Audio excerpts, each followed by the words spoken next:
Have you ever been completely alone in your house when the power suddenly goes out, and in that suffocating darkness, you hear someone whisper your name? That's exactly what happened to me one night. Tonight, I want to share every terrifying detail of that experience, because sometimes, when you're alone in the dark, it's not just your imagination. It was just a regular night, and I was completely alone in the house. My family had gone out of town for the weekend, so I had the whole place to myself. At first, it felt kind of nice, peaceful, even. I was used to being alone sometimes, and I thought it would be a good chance to relax, maybe catch up on some shows or just unwind without any distractions. The house was quiet except for the usual creaks and groans that come with old wooden floors settling at night. The lights were warm and inviting, casting soft shadows on the walls. I remember feeling comfortable, like nothing out of the ordinary could possibly happen. I even told myself to enjoy this rare moment of solitude, knowing how chaotic life could get when everyone was home.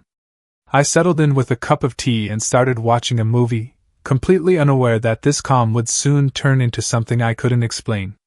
The house was familiar, every corner, every sound, but in that moment, I didn't realize just how quickly the atmosphere would change.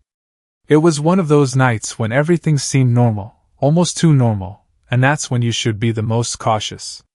Being alone made me think I was safe, but sometimes the scariest moments happen when you're completely by yourself, and there's no one around to hear you if something goes wrong. Little did I know, that night would be one I'd never forget. Just when I was starting to feel completely at ease, everything changed in an instant.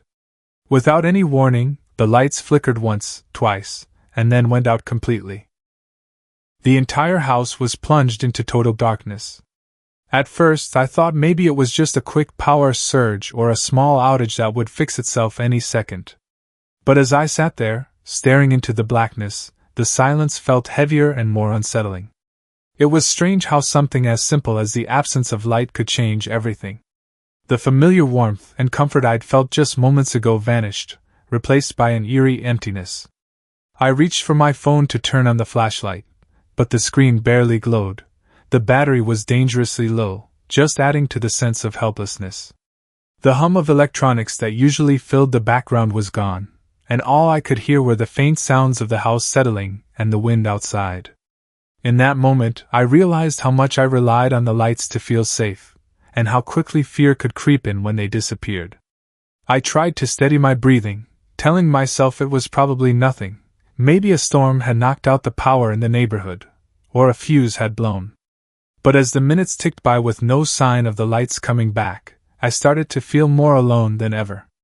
And that's when the darkness stopped being just the absence of light, and became something else entirely. As the darkness settled deeper into the house, so did a growing sense of unease. It wasn't just that I couldn't see, there was something about the silence and shadows that made the air feel heavy, almost suffocating. I tried to focus on normal things, like the faint sounds of the wind tapping against the windows or the distant rustling of leaves outside. But every little noise felt exaggerated in the dark, making me jump at the smallest creak or groan from the house. I kept reminding myself it was just an old house settling, nothing more. Still, my mind couldn't help but wander to all the stories we've heard about strange things happening in the dark, how shadows seem to move, or how you feel like you're being watched when no one's there. It was like the house itself had taken on a new personality, one that wasn't friendly or familiar. The air felt colder, and I found myself clutching my phone tighter, even though the screen was barely lit. I kept scanning the rooms as best as I could, trying to convince myself that there was nothing wrong. But every time my eyes caught a flicker or a movement in the corner of my vision, my heart jumped. I wanted to turn on all the lights, to feel that warmth again, but with the power out, I was trapped in this dim, unsettling world. The longer I sat there, the more I realized just how alone I really was, and how vulnerable the darkness made me feel. Then, out of the silence, it happened. I heard it. A whisper. At first, it was so faint that I wasn't sure if I really heard it, or if my mind was playing tricks on me. But then, the whisper came again, clearer this time. It was my name. Someone was whispering my name in the dark.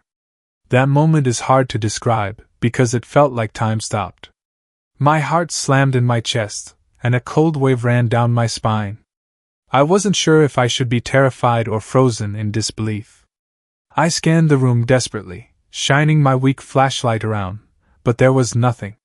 No one. Just empty shadows and silence. I thought maybe it was the wind, or maybe I was imagining things after all the tension. But the whisper came again, soft, but unmistakably real.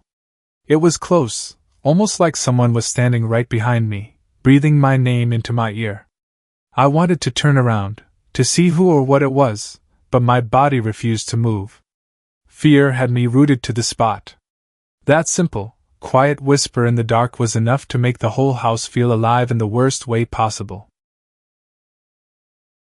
It was no longer just a power outage or an old house making noises. Something else was there, something I couldn't explain. After hearing that whisper, my mind raced, and my instincts screamed at me to find the source. I fumbled with the flashlight, trying to steady my trembling hands as I cautiously moved toward the hallway where the sound seemed to linger. Every step felt heavier, as if the darkness was pressing in on me. I called out softly, asking if anyone was there, but my voice sounded small and fragile in the silence. The house felt eerily still, like it was holding its breath. I shone the flashlight down the hall and into the rooms I passed, but there was nothing, just empty walls and furniture cloaked in shadows. Then, out of the corner of my eye, I caught a fleeting movement, a shadow slipping across the wall. I turned quickly, but there was nothing there. My heart pounded so loud I was sure it would give away my presence to whatever was in the house. I wanted to believe it was a trick of the light, or my imagination running wild in the darkness. But deep down, I knew it wasn't. The feeling of being watched didn't leave me, and the whispering stopped as suddenly as it had started, leaving behind a deafening silence. I realized I wasn't just alone anymore. I was not alone at all. The fear that gripped me was raw and real, and I knew I had to get out. I bolted for the front door, my hands fumbling with the lock as adrenaline took over. Once outside, I slammed the door shut behind me, gasping for breath and never looking back. After that night, the experience stayed with me more than I expected. Even though the power eventually came back on, and everything looked normal, the feeling of unease lingered long after. When I walked back into the house the next day, it felt different, like the shadows were deeper, and the silence was heavier. I kept thinking about the whisper, about how real it sounded, and about that fleeting shadow in the hallway. It made me question everything I thought I knew about being alone and safe in my own home. I realized how quickly a familiar place can turn into somewhere frightening when the lights go out and silence takes over. That night taught me something important. Being alone doesn't always mean you're safe. Sometimes it's the moments when you're by yourself that you're the most vulnerable. I also learned that ignoring those small gut feelings, the ones that tell you something isn't right, can be dangerous. Now, whenever there's a power outage or I'm home alone at night, I'm far more cautious. I make sure to have a flashlight close, and I listen carefully to the sounds around me.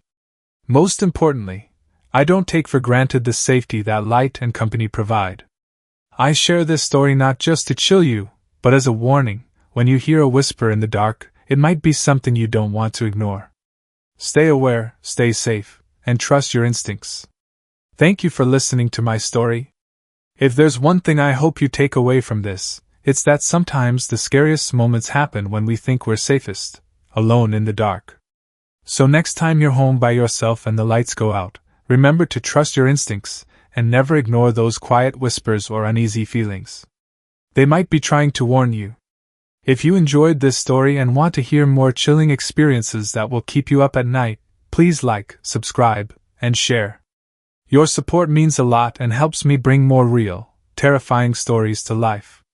Stay safe, stay alert, and remember, sometimes, it's not the darkness you should fear, but what's hiding inside it.